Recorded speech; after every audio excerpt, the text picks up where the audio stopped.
I hate to admit it, but I guess I was wrong once again.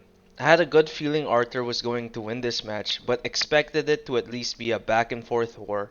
But the reality was a completely one-sided domination by Artur, and it only took him 2 rounds.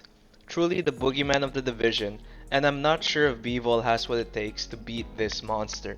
Now right from the get-go, Joe's strategy was to be the one pushing Arthur back for once and not let him dictate the pace of the fight. But every time Joe would try to get in boxing range, Arthur would always throw a brutal overhand that would constantly catch Joe.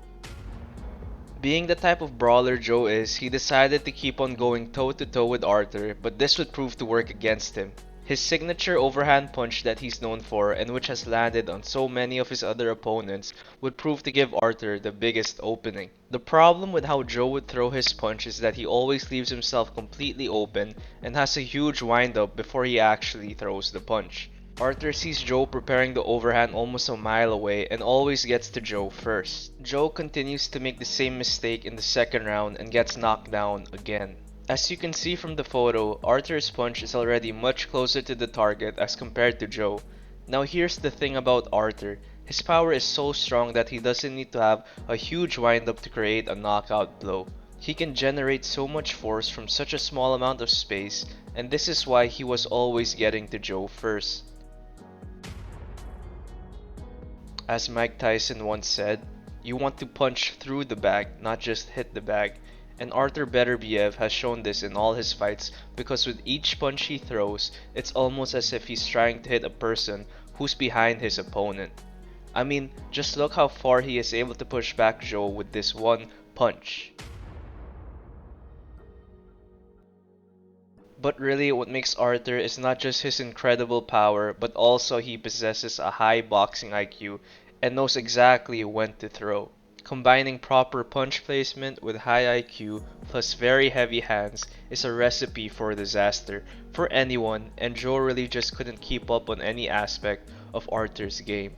This last punch pretty much sealed the deal and secured Arthur another TKO victory.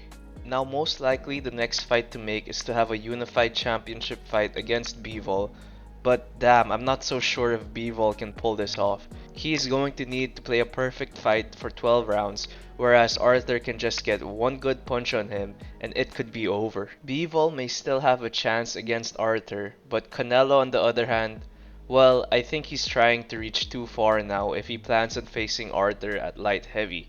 If he can't get past Bivol the second time around, then I don't see the point of him facing Arthur. Size does matter, and Canelo will look puny next to Arthur. Not only that, but skill-wise, Arthur is also very hard to deal with, and this would just be too much for Canelo to handle. I really don't think Canelo should have any business at light heavy because he is too limited now by his physical size. With all that being said, I'm very excited to see what comes next for Arthur and hoping the next fight is against Bivol. Regardless of who wins that, Bivol will most definitely still face Canelo in a rematch.